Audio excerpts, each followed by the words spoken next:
The competition that truly tested me was L'Oreal's Brandstorm. That competition was diving into a market that is currently underdeveloped, and it has a lot of stigma attached to it.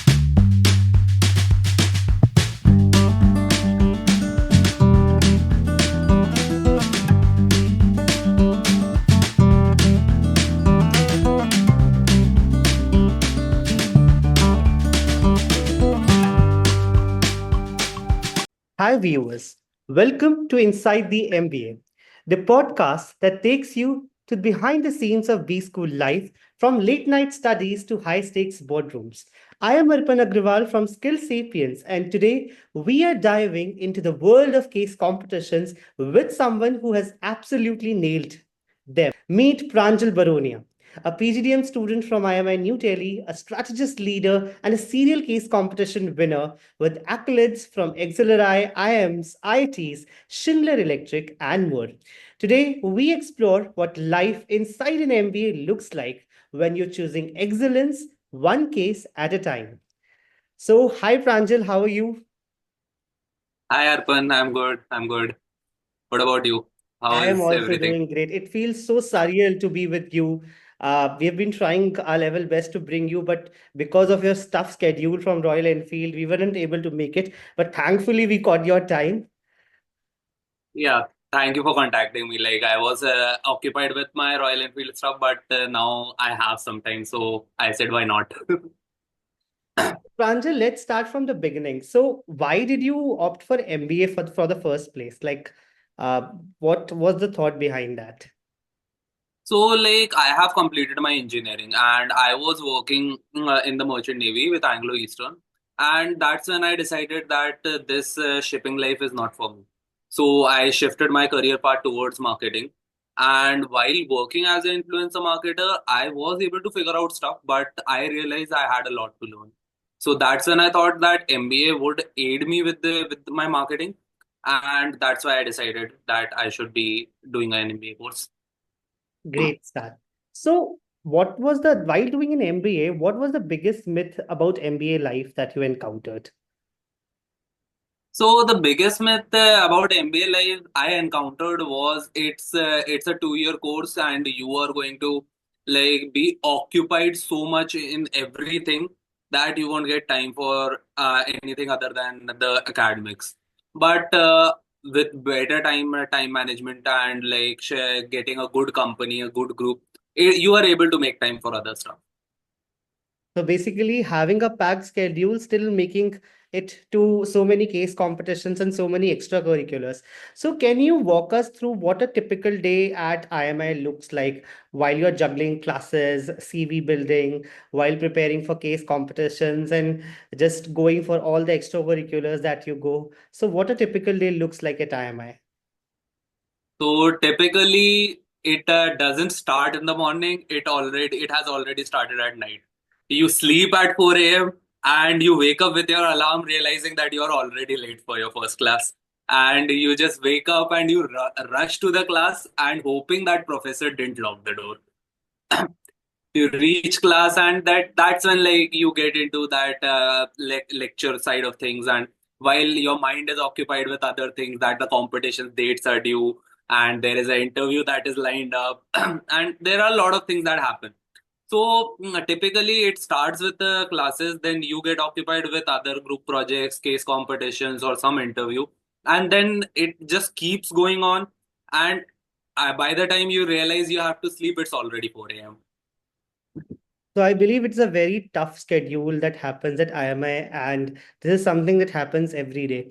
So a lot of MBA aspirants and even the incoming MBA students have this question of burnout. So juggling through this tough schedule, burnouts are very common. So how do you avoid burnout? So, like it always depends on the type of work you are doing and your interest and the group that you're part of. So, like if you are a part of a group that you have to carry around the entire weight, so definitely you're going to feel burnout. But if the work is divided equally among your group members, there is a chance that you can like take time for your hobbies and take rest simultaneously. While MBA is a hectic course, The entire BBA course, the BCom, and your MBA, all of them are compressed in 2 years. So it is going to be hectic. But with time, you learn how to manage your time. So burnout is something that you will experience in the start, but as you move forward, you will start realizing that how to manage your time more efficiently, and you will feel less burnout.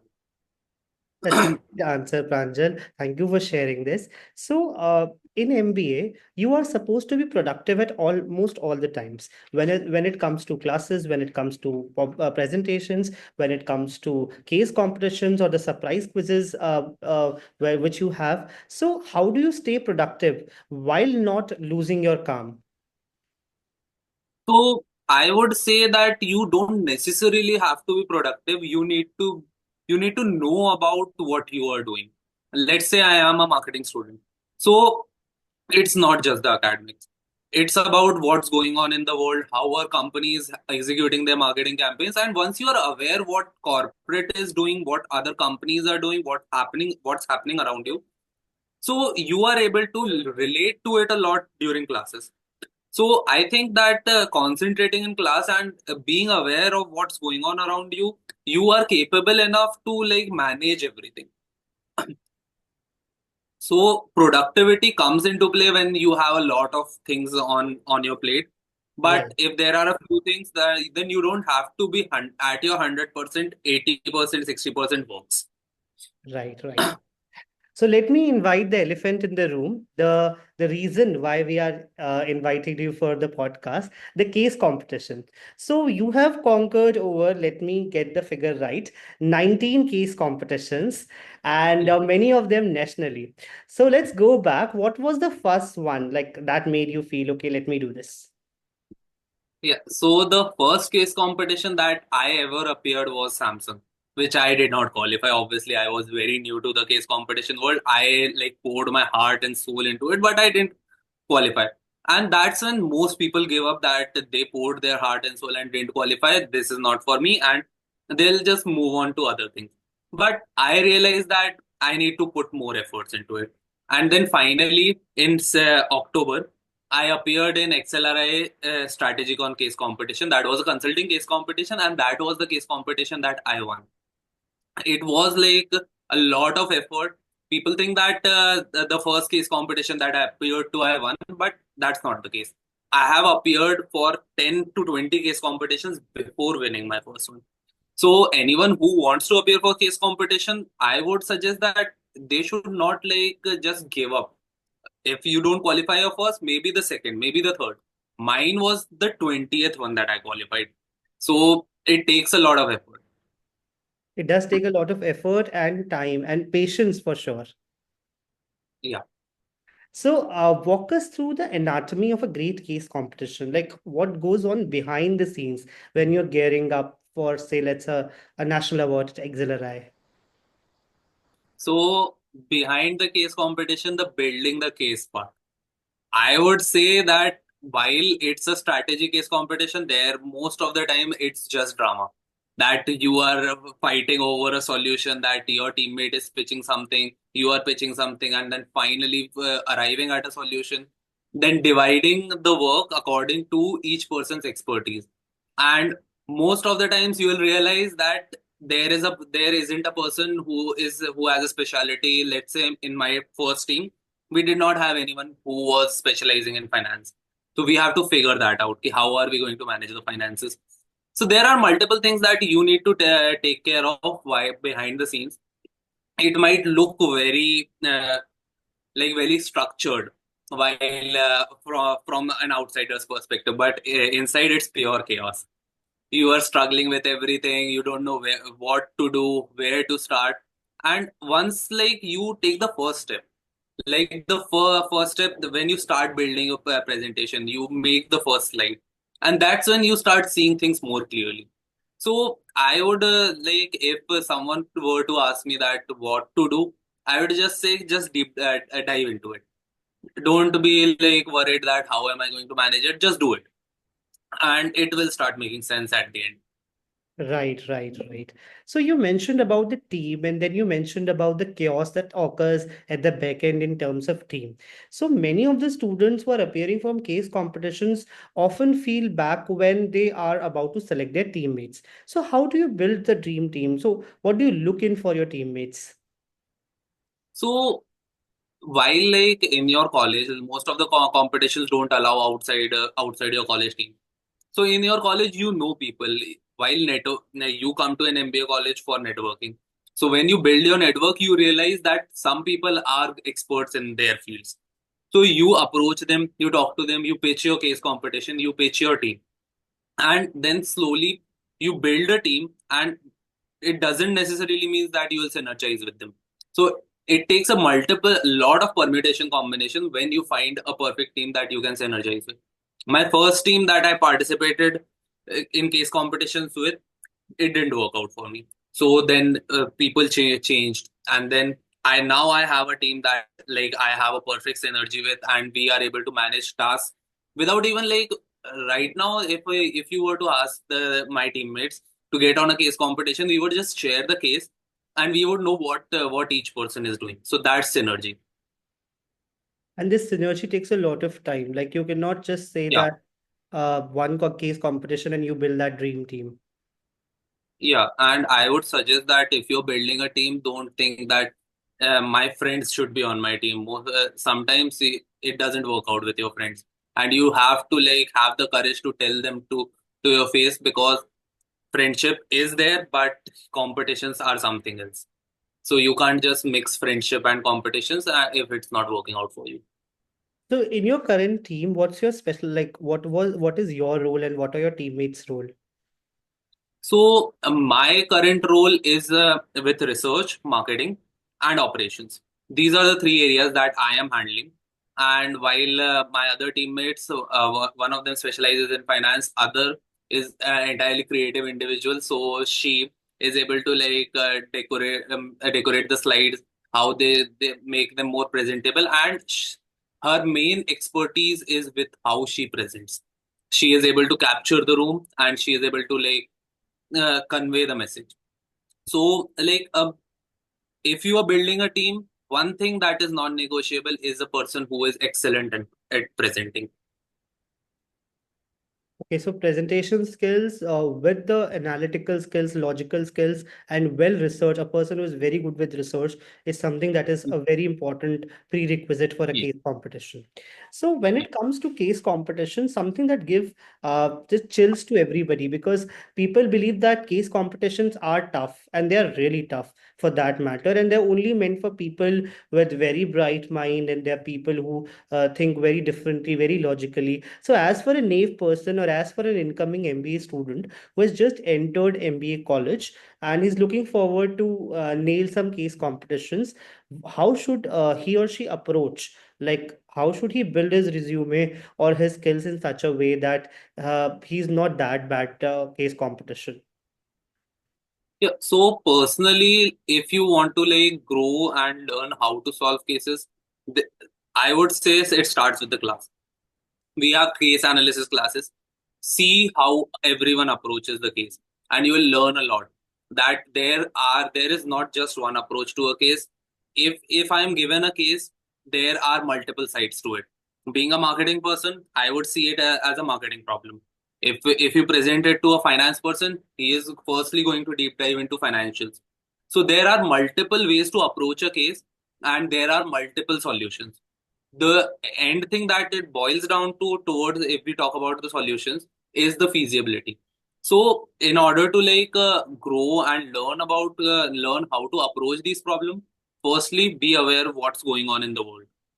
Right now, let's say if we talk about the tariff war that is going on.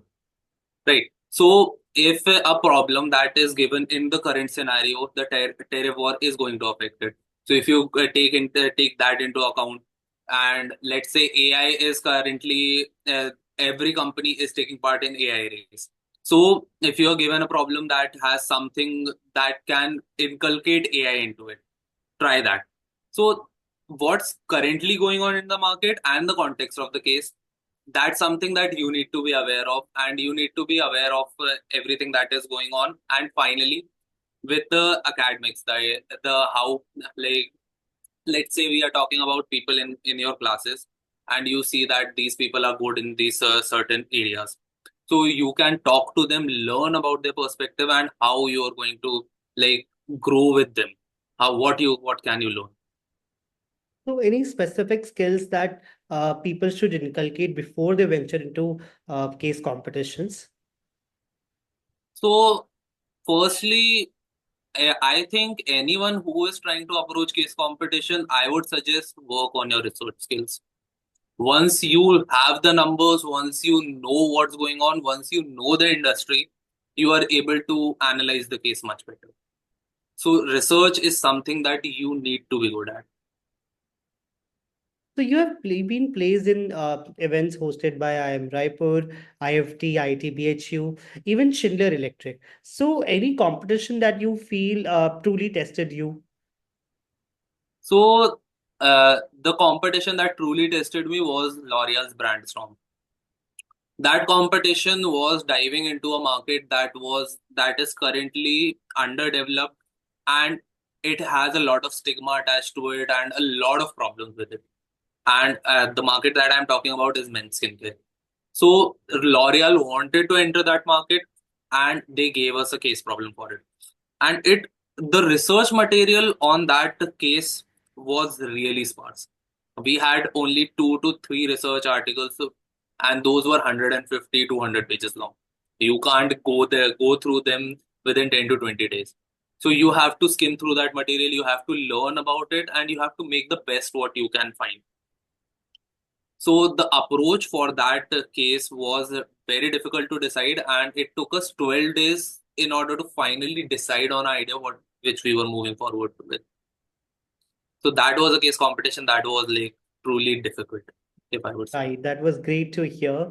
And we believe that you must have had a great experience at L'Oreal competition. So, when it comes to submissions, so what separates a good submission and a winning submission?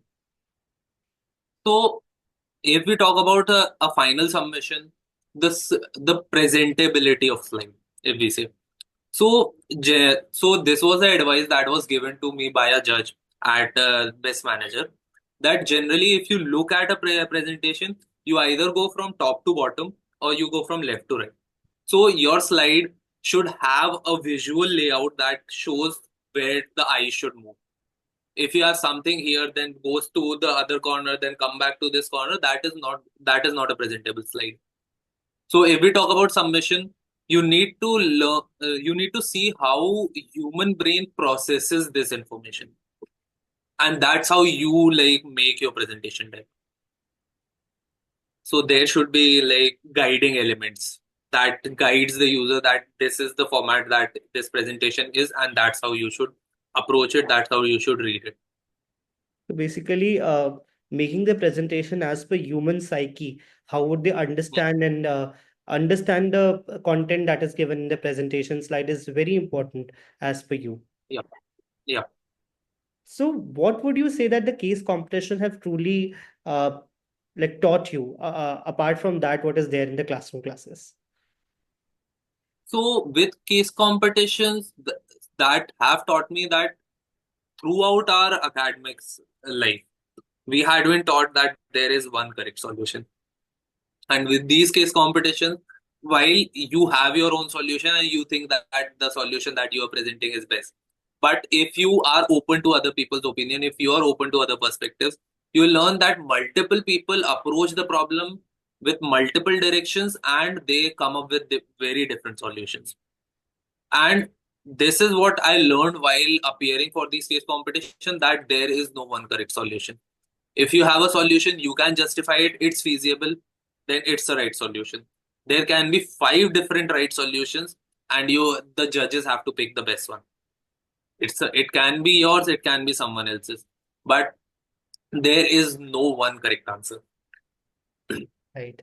So, like thinking in a multi-dimensional approach, approaching problem in a different perspective and accepting different answers to a particular question is something that that you have learned through this journey. Yeah. So basically, how has these case competitions affected or shaped your career aspirations? Like, is it something like that that you came up with a different mindset? Now you have given so many case competitions, and now you want to venture into something else. Yeah. So, like while working with these case competitions, I always thought that I am good at marketing and I am going to be a marketing major and I am going to pursue my career in marketing. But while working with these case competitions, I realized that my expertise is with marketing, but I am good with diverse things. Let's say research, operations. I am able to manage these. And while working with these case competitions, I realized that I liked solving problems. So I have my inclination towards marketing, but I my interests are also now with consulting fields. So you learn a lot, and with solving these problems, you think you will learn a lot about yourself that was previously unknown. Right, right, right. So, what advice would you like to give to the first year students who want to follow your footsteps? So I would suggest that first thing that everyone feeds into your mind is case competitions are very hard, case competitions are like this, case competitions are brutal, they are going to break you. It's totally a myth. It entirely depends on you how you are managing it. So if you want to appear into case competitions, just don't be afraid of it. Just participate in one, solve the problem, and don't get worried that if you won't get selected. It's part of life.